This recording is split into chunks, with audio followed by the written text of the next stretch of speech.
सबसे पहले हम आज समझेंगे कि कंसीलर का मतलब होता क्या है, क्योंकि पिछले वीडियो में आपने प्राइमर्स तो सीख ही लिया है, स्किन केयर स्किन प्रेप भी मैंने आपको सिखा दिया है। जैसे कि आप सब ये जानते हैं कि एक बिगिनर सीरीज है जहां पर मैं मेकअप स्क्रैच से सिखा रही हूँ, और आज जिस स्टेप पे हम पहुंच गए हैं वो है कंसीलर्स। तो कंसीलर्स के बारे में आज हम इन डेप्थ जानकारी लेंगे। अगर आपने हमारी पिछली वीडियोस मिस कर दी है तो उसे हम यहाँ डिस्क्रिप्शन बॉक्स में लिंक कर देंगे, आप उन्हें जाकर देख सकते हैं और समझ सकते हैं कि कैसे स्किन टाइप पे कैसा स्किन केयर करना चाहिए और कैसा स्किन केयर और स्किन प्रेप करने के बाद कौन सा प्राइमर चूज करना चाहिए।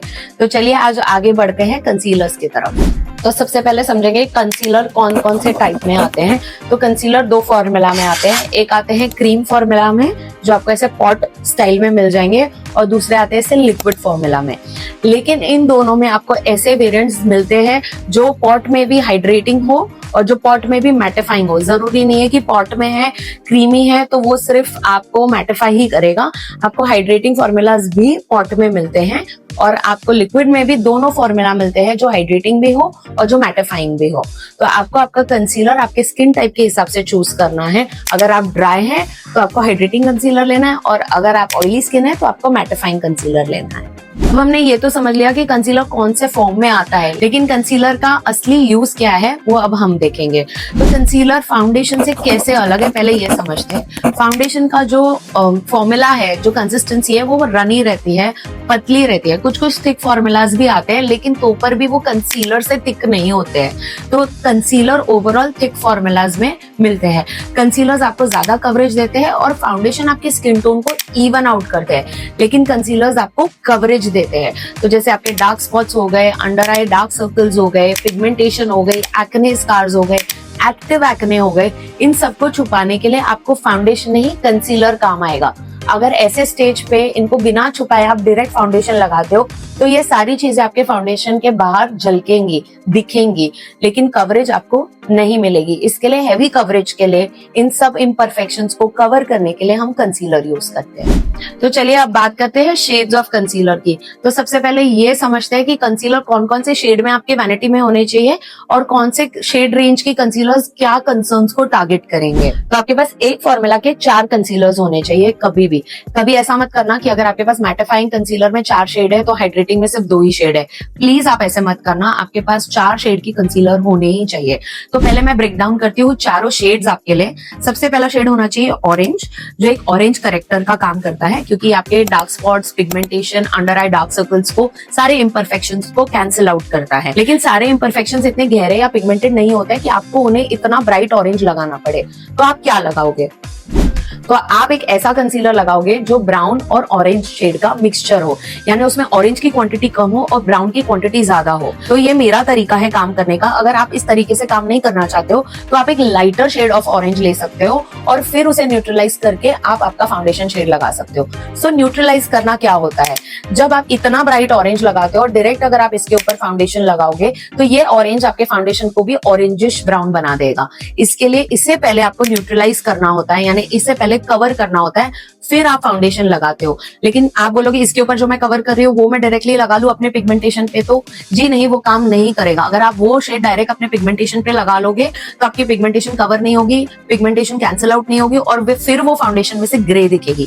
इसके लिए पहले आपको आपकी पिगमेंटेशन को ऑरेंज से, या जितनी गहरी पिगमेंटेशन है उस टाइप का ऑरेंज आप ले सकते हो, और फिर उसे एक न्यूट्रलाइजर से, यानी एक ब्राउन टाइप के कंसीलर से या सिमिलर खुद के शेड के कंसीलर से कवर कर सकते हो। It is very important to neutralize it. पर ये जो कंसीलर है, जो सेकंड शेड मैंने आपको बताया जिसमें ब्राउन प्लस ऑरेंज मिक्स होता है, ऑरेंज की क्वांटिटी कम होती है और थोड़ा सा ऑरेंजिश ब्राउन लगता है, वो कंसीलर को आपको न्यूट्रलाइज करने की जरूरत नहीं है। आप डायरेक्ट फाउंडेशन लगाओगे तो ऊपर भी वो अच्छा ही दिखेगा। लेकिन ये बहुत ज्यादा गहरे पिगमेंटेशन और डार्क स्पॉट्स पे काम नहीं करेगा। जिनको मीडियम पिगमेंटेशन है, मीडियम डार्क सर्कल्स है, उन पे ही जरूर काम करेगा। उसके बाद आता है सेम शेड का कंसीलर। एक सेम शेड का कंसीलर आपके पास जरूर होना चाहिए। समझिए आपने पूरा फाउंडेशन लगा लिया, सब कुछ लगा लिया, कवरेज भी दे दिया, 100% ओके हो गया है बेस, सिर्फ पाउडर करना बाकी है। लेकिन फिर भी कोई एक दाग है जो रह गया है, जो दिख रहा है और जो कवर नहीं हो पाया है, तो आपके पास सेम शेड कंसीलर होना चाहिए। अब आप मुझे बोलोगे सबके शेड तो अलग अलग होते हैं, तो कौन सा वाला सेम शेड रखे? तो ये जो सेम शेड है आपको ऐसा रखना है जो सारे इंडियन स्किन टोन पे जाए। मेरा जो स्किन टोन है वो सारे इंडियन स्किन टोन से 99% मैच करता है। मैं ना ज्यादा फेयर हूँ, ना ज्यादा मैं डार्क हूँ, ना ज्यादा व्हीटिश हूँ, तो मैं जो भी मेरा शेड है वो परफेक्टली सब पर जाता है। और अगर नहीं जाता है तो आपके पास हमेशा एक डार्क कंसीलर होता है, और इसके बाद जो मैं आपको बताने वाली हूँ वो एक लाइट शेड है, तो वो लाइट कंसीलर भी होता है, तो उससे आप मिक्स करके आप अपना डिजायर्ड सेम शेड बना सकते हैं। तो सेम शेड कंसीलर क्यों इंपॉर्टेंट है? एक सेम शेड कंसीलर इसलिए इंपॉर्टेंट है क्योंकि आपको जब स्पॉट ऑन करेक्शन करना रहेगा, यानी सब कुछ बेस हो गया है आपका और आपको फिर भी वो पिंपल एक कवर नहीं हुआ है या वो एक्ने स्कार कवर नहीं हुआ है, थोड़ी सी कवरेज और देनी है, एक छोटा सा करेक्शन वहां करना है, तो जब आप सेम शेड कंसीलर लेते हो, छोटे से ब्रश पे और करेक्शन दे देते हो, वो यूं कवर हो जाता है। इसके लिए इट इज वेरी इंपॉर्टेंट कि आप एक सेम शेड का कंसीलर रखें। लास्ट बट फाइनल शेड ये है फेयर शेड का कंसीलर। तो ये जो फेयर शेड का कंसीलर है ये आपको काम आता है हाइलाइटिंग के लिए। तो कभी भी आपको क्लाइंट को हाइलाइटिंग करनी है, यानी उसके चेहरे की डायमेंशन को वापस लाना है, ये जो लाइन मैंने अभी बोली अगर आपको वो समझ नहीं आई तो हमारे सारे ब्राइडल ट्यूटोरियल्स आप देख सकते हो पीछे जाके, जिसमें मैं बहुत बार बोलती हूँ कि हाईलाइटिंग करने से चेहरे की डायमेंशन वापस आती है। हाईलाइटिंग कौन से शेप में करनी चाहिए, कौन से जगह पर करनी चाहिए, वो मेरे सारे बाकी के ट्यूटोरियल्स में है, आप वहां जाके देख सकते हो। और आप अगर मेरे चैनल पे आए हो ना तो मैं इतनी गारंटी दे सकती हूँ कि आप सीख कर ही जाओगे, क्योंकि मैं जो आपको यहाँ पर बातें बताती हूँ इतनी डिटेल में शायद ही कोई पैसे देकर जाते हुए क्लासेस में भी आपको इतना ना बताए।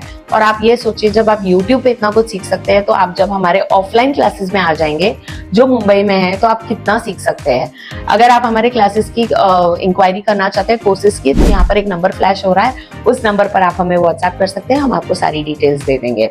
और बिल्कुल भी फीस की टेंशन ना लें, क्योंकि 1000 रुपीज यानी 999 से लेके हमारे पास जितना आप सोच सकते हैं वहां तक की फीस हमारे पास ऑप्शंस है। तो हम सारे टाइप के कोर्सेज लेते हैं, आपके लिए कोर्स कस्टमाइज करते हैं। अगर आप एक पर्टिकुलर चीज ऑलरेडी सीखे हुए हो, आपको ब्रश अप करना है, तो उसके लिए भी हमारे पास कोर्स है। लेकिन अगर आप एक बिगिनर हो, आपने कभी कुछ नहीं सीखा है और आपको हाथ पकड़ के सिखाना है स्टार्टिंग से, उसके लिए भी हमारे पास कोर्स है। अगर आप सेल्फ मेकअप सीखना चाहते हो उसके लिए भी हमारे पास कोर्स है, और सारे कोर्सेज ऑनलाइन और ऑफलाइन दोनों हैं। तो यहाँ पर मैंने हाइलाइटिंग कंसीलर के बारे में आपको बता दिया है कि ये आपका फेस का डायमेंशन वापस लाता है, इसके लिए यूज किया जाता है। तो चलिए आगे बढ़ते हैं। अब बात करते हैं कंसीलर प्लेसमेंट की, कौन से स्टेप पर कैसा कंसीलर प्लेस करना चाहिए वो हम देखेंगे। जैसे कि मैंने आपको बताया कि 4 शेड के कंसीलर आपके पास होने चाहिए। मैं फिर से रिपीट कर रही हूँ, कौन से 4 शेड आपके पास होने चाहिए। एक आपके पास होना चाहिए ऑरेंज कंसीलर, दूसरा आपके पास होना चाहिए एक ब्राउन कंसीलर जिसमें ऑरेंज और ब्राउन की दोनों की मात्रा हो इक्वली, या थोड़ा सा ऑरेंज कम ब्राउन ज्यादा होना चाहिए। दूसरा आपके पास होना चाहिए एक मैचिंग शेड का कंसीलर, और लास्ट आपके पास होना चाहिए हाइलाइटिंग शेड का कंसीलर। ये 4 शेड आपके पास होने ही चाहिए। तो इनकी प्लेसमेंट समझ लेते हैं। अगर आपकी स्किन इस फोटो की तरह पिगमेंटेड है तो आपको सिर्फ पिगमेंटेड एरियाज पर ऑरेंज कलर करेक्टर लगाना है। लेकिन आप ये देखिए कि इतनी डार्क पिगमेंटेशन होगी तो ही आप इतना डार्क ऑरेंज कलर करेक्टर लगाएंगे। जैसे जैसे आपकी पिगमेंटेशन लाइट होगी वैसे वैसे आपका ऑरेंज का शेड लाइट होता जाएगा। क्यों बोलते हैं कि फेयर स्किन टोन के लिए पीच करेक्टर चाहिए? पीच नहीं होता है एक्चुअली, वो ऑरेंज का लाइटर वर्जन होता है, तो उसे लोग पीच बोलते हैं। So it is a light orange और अ पीची ऑरेंज जो आपको फेयर स्किन टोन पे जिनको कम पिगमेंटेशन होती है वहां पर काम आता है। तो इसकी प्लेसमेंट, इसकी कोई डिसाइडेड प्लेसमेंट नहीं है। कलर करेक्शन की प्लेसमेंट ऐसी होती है कि जहां पर भी आपको पिगमेंटेशन है आपको लगाना है, जहां पर भी मेन स्किन कलर से अलग शेड आपको दिख रहा है, थोड़ा डार्क दिख रहा है या एक्ने के मार्क्स दिख रहे हैं, तो आपको वहां पर करेक्टर लगाना है। तो ये दोनों कंसीलर्स के बारे में मैंने आपको बता दिया कि ये 2 पिगमेंटेशन के लिए आप यूज कर सकते हो, जो है ऑरेंज और एक है ऑरेंजिश ब्राउन। अब मैं आपको दूसरा कंसीलर बता रही हूँ जो है सेम शेड का कंसीलर।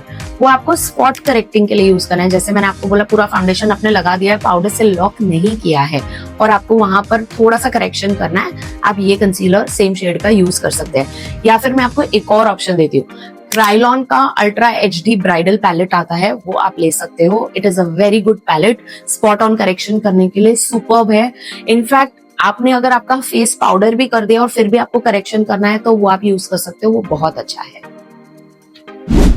तो चलिए सबसे कॉम्प्लिकेटेड प्लेसमेंट की बात करते हैं, जो है हाइलाइटिंग कंसीलर। बहुत कंफ्यूजन रहता है सबको कि कहाँ पर प्लेस करें। आज इंस्टा पे देखा है कोई ऐसे लगा रहा है, कोई ऐसे लगा रहा है, तो मैं आज आपको बताती हूँ कि सही तरीका क्या है। इस साइड स्क्रीन पर मैं आपको बताने वाली हूँ क्या सही तरीका है, और स्क्रीन की इस साइड में आपको बताने वाली हूँ क्या आपको नहीं करना चाहिए।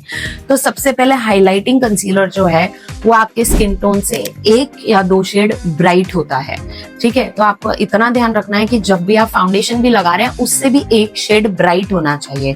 इसके लिए मैं अपने वैनिटी में जो सबसे ब्राइटेस्ट कंसीलर उस ब्रांड की रेंज का होता है वही रखती हूँ, क्योंकि उसको मैं डार्क कंसीलर से थोड़ा सा शेड चेंज करके डार्क कर सकती हूँ अगर क्लाइंट के हिसाब से मुझे रिक्वायर्ड है।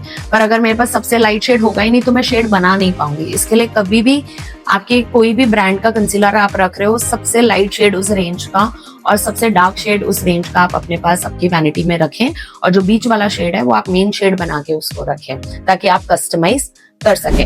तो चलिए प्लेसमेंट के बारे में बात करते हैं।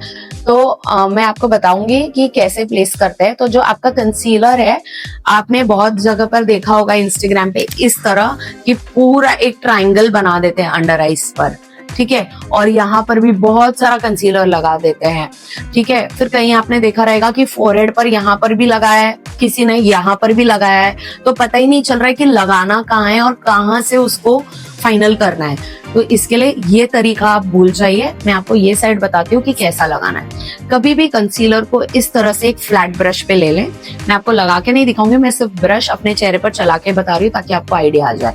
तो ये अंडर आई का इनर कॉर्नर जो है, ये हिस्से पे आप कंसीलर लगाएंगे और पूरा अंदर तक नहीं जाएंगे, थोड़ा सा ब्रश नीचे रखेंगे, और जो बाहर का हिस्सा है यहाँ पर आप एक स्ट्रोक बनाएंगे इसी ब्रश से, ताकि आपका जो आईज का पार्ट है वो थोड़ा लिफ्टेड हो जाए। अब ये जो सेंटर वाला पार्ट है, इस पर आप कंसीलर नहीं लगाएंगे। इससे क्या होता है, आपकी जो लाइंस है ना वो बीच में ही सबसे ज्यादा होती है। तो जब आप ऊपर देखेंगे नीचे देखेंगे, वही लाइंस पर प्रोडक्ट बिल्ट हो जाता है, जमा हो जाता है। इसके लिए आपको यहाँ पर जब आप देखोगे जो ऐसे पूरा भर के लगाते हैं, वहां पर अंडर आई बहुत हैवी लगती है, नेचुरल नहीं लगती है। और यहाँ पर अगर आप ऐसे लगाओगे, एक अंदर डॉट एक बाहर डॉट, तो आपके अंडर आई का कवरेज भी अच्छा आएगा और चाहिए उतना ही आएगा, क्योंकि आपने कलर करेक्शन भी नीचे किया है और उसके ऊपर आपने फाउंडेशन भी लगाया है। अगर आपने ऑरेंज करेक्टर लगाया तो आपने न्यूट्रलाइजर भी लगाया है, यानी आपके 3 लेयर ऑलरेडी है, फिर आप हाईलाइटिंग कंसीलर लगा रहे हो। तो इसके लिए आपको लेयरिंग कम रखनी है और ये टेक्निक से लगाना है। तो अब बाकी का फेस समझते हैं कि राइट तरीका क्या है। तो यहाँ पर सबसे पहले लिप्स के पास इस तरह से लिफ्टेड वे में लगाना है। जब आप लिफ्टेड वे में लगाते हो तो जैसे आप देखोगे बहुत लोग स्माइल नहीं करते हैं या थोड़े से 35-40 के आसपास की एज के होते हैं, तो उनका ये चीक ड्रैग डाउन हो जाता है। लेकिन अगर आप एक हाईलाइटिंग कंसीलर इस तरह से लगा देते हो ना, तो चीक्स लिफ्ट हो जाते हैं, उनका फेस लिफ्टेड लगने लगता है। वही सेम चीज हम यहाँ पर भी कर रहे हैं। तो अंडर आई से यहाँ तक वो लिफ्ट हो जाता है, फिर यहाँ से यहाँ लिफ्ट हो जाता है। और जो ये आपका साइड का हिस्सा है, जो यहाँ पर मैंने आपको बताया था गलत तरीके से वो भर के लगा रहे हैं, आपको भर के नहीं लगाना है। इनफैक्ट यहाँ पे आपको सिर्फ कान के यहाँ से लेकर एक लाइन ड्रैग करनी है और हल्के हल्के थोड़े से डॉट्स नीचे की तरफ ड्रैग करने हैं। फिर आप उसको ब्यूटी ब्लेंडर वगैरह से अच्छे से ब्लेंड कर लो, और ब्लेंड करने के बाद आप देखो कि हाइलाइटिंग कंसीलर कम क्वांटिटी में लगाने से चेहरा कितना ब्राइट और लिफ्टेड लगता है, और कम क्वांटिटी की वजह से वो बहुत नेचुरल लगता है, बिल्कुल भी हैवी नहीं लगता है। So it is very important कि आपका जो मेकअप है वो आपका स्किन लाइक फिनिश अच्छा लगे। जैसे कि आज मेरा मेकअप है, बहुत ही स्किन लाइक फिनिश है, बिल्कुल भी केकी नहीं है, बिल्कुल भी ग्लास लुक है। तो अगर आप ऐसा मेकअप करना चाहते हैं, उसके लिए आपको आपके प्रोडक्ट पे बहुत कंट्रोल लाना पड़ेगा। और अगर इस लुक का ट्यूटोरियल आपको चाहिए तो ऐसा ही मिलता जुलता सेम लुक मैंने अपने चैनल पर समर मेकअप के लिए एक वीडियो बनाई है, आप वो जाके देख सकते हो। तो आपको पता चलेगा कि समर्स में मेकअप लॉन्ग लास्टिंग कैसे रखते हैं और ऐसा नेचुरल ग्लास लुक फिनिश कैसे लाते हैं। तो वीडियो मैं नीचे लिंक कर दूंगी और आप देख सकते हो, ये वीडियो का थंबनेल है। तो ये आप वीडियो जरूर जाके देखिएगा, क्योंकि इसमें मैंने आपको बहुत सारी नॉलेज दी है। अंडर आईज हो गई, लिप्स का एरिया हो गया और below the cheek bone area हो गया। अब बचा फोरहेड। तो फोरहेड के लिए है ना, आपको यहाँ पर हाईलाइटिंग नहीं करनी है, आपको सेंटर में हाईलाइटिंग करनी है, क्योंकि सेंटर ऑफ द फेस आपका लाइट अट्रैक्ट करता है। अगर अभी मेरे फेस पे लाइट है तो वो सेंटर ऑफ द फेस पे आ रही है, नोज पे आ रही है, क्यूपिड्स बो पे आ रही है, चिन पे आ रही है। तो ये जो आपका टी जोन का एरिया है यहाँ पर हाइलाइटर लगना चाहिए, ना कि ये साइड्स पर हाइलाइटर लगना चाहिए। सो इसके लिए नॉट हाइलाइटर, हाइलाइटिंग कंसीलर। तो आप हाइलाइटिंग कंसीलर को इस तरह से लगाएं ताकि जब आप उसे ब्लेंड करें तो आपका फेस नेचुरली एक डायमेंशन पकड़ ले और फेस फ्लैट ना लगे, क्योंकि फाउंडेशन लगाने के बाद चेहरा एकदम फ्लैट लगता है। अब मैं आपको बताती हूँ कि आपको वैनिटी में एक्चुअली कौन से ब्रांड्स के कंसीलर रखने चाहिए। मैं ऑब्वियसली एक इन डिटेल वैनिटी वीडियो करने वाली हूँ, बट मैं आपको सिर्फ यहाँ पर एक ग्लिम्स दे रही हूँ उसका।